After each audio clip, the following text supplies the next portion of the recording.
heathenistic customs. All right, but he was given a word to God's people. Listen, I'm talking to you, Israel. Read. Verse 2. Thus saith the Most High, learn not the way of the heathen. We're not to learn the way of the heathen. Christmas is heathenistic.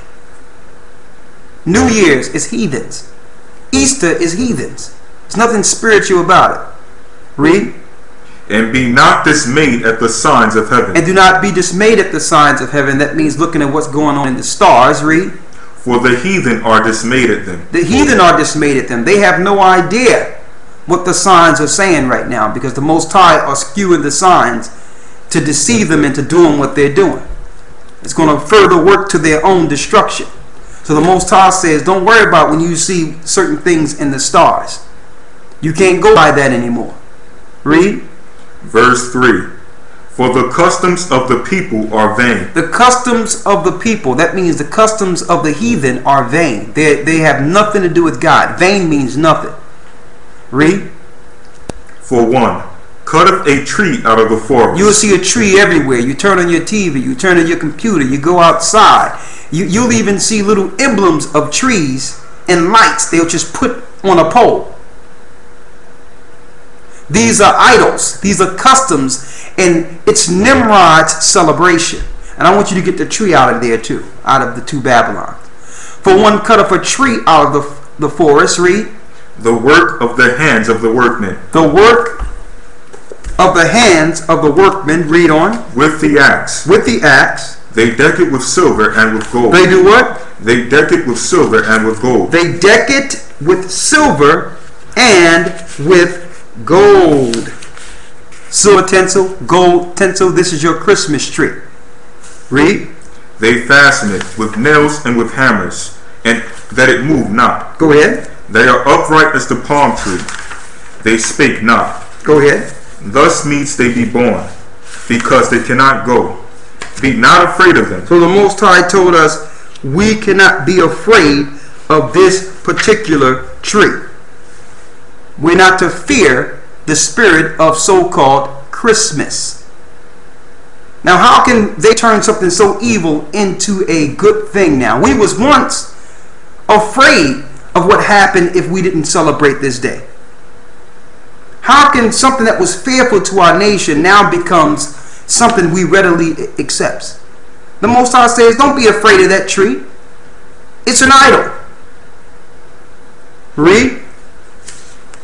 Be not afraid of them, for they cannot do evil. Go ahead. Neither also is it in them to do good. The tree cannot do evil or good. So what you're doing when you go and set up a tree in your house and decorate it, you are creating an idol. On the top of the tree, you're putting a 5-pointed star, which is the goat head, or an angel, which is involuntary worshiping of angels. You are worshiping an idol that you made with your own hands. It's Babylonian. It's witchcraft. And then you'll cut on the lights, and now you have the spirit.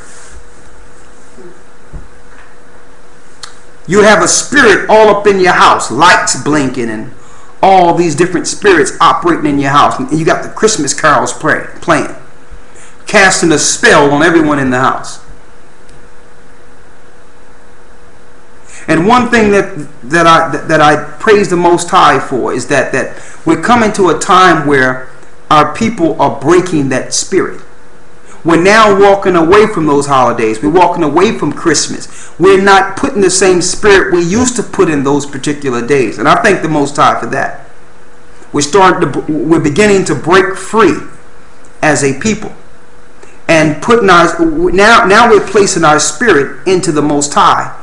And by doing that, we're building ourselves and tearing down the gods of the nations. And I thank the Most High for that. When you know the truth, it's just another day.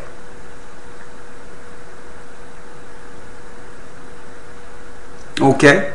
It's just another day. Alright? It's nothing. It's total satanic. We was dealing with the guy the other day, I think the night before last, and he started going into Kwanzaa.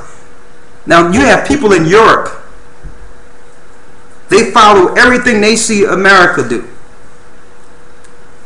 And I was like, and I explained, don't you know that Kwanzaa comes with the sacrifice of fruit and vegetable? Some African guy came up with that. He was in Philadelphia with it.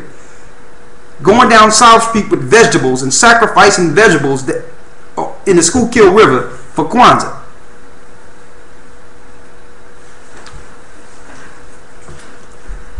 So if you want to know the holy days, you go into Leviticus 23 that gives you the holy days according to the Most High. They'll show you the holy days. The majority of holy days are within Leviticus, the 23rd chapter.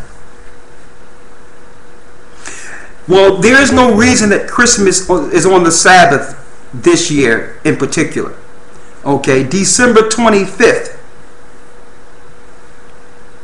is how it's celebrated every year. It so happened because their calendar don't fall like a lunar calendar, that your days will fall on different days each year. So it's nothing insignificant that it's on the Sabbath. But people need to revolt from Christmas altogether and give reverence to Ahia on the Sabbath and just denounce Christmas altogether. Rest on that day. How can you rest when you're running around all day and trying to get toys and the toys are broke and you're doing all... How is that a day of rest? Children running around, you got toys, stuff blinking, stuff falling down the steps. I mean, it's total madness. All right?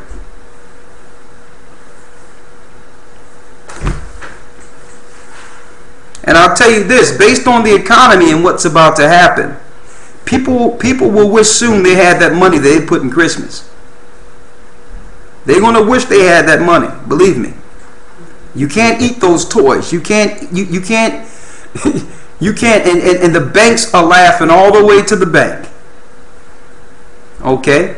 You can't turn those doll babies and your CD players and your big screen TV into food. It's going to come a time where a loaf of bread is going to be worth more than a flat screen. Especially when the only thing you're seeing on your flat screens is it's not a test. This is not a test. Okay? And you see just a big emergency symbol on your flat screen. Bread will be worth more than your flat screen. You can believe that.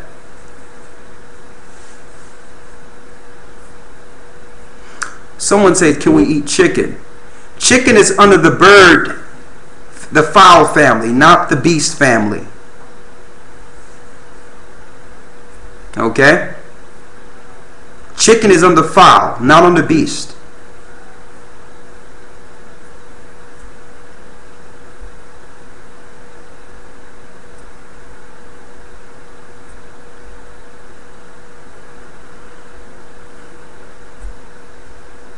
Someone asked, your in-laws very strong on me coming to their house tomorrow. Listen, I'm not going to get in your business and what y'all do in your own house, okay? You make a conscious decision between you and your family. All right?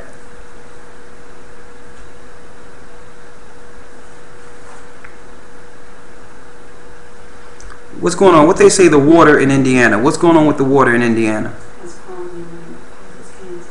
Huh? They're saying it's a chemical that causes cancer. Yeah?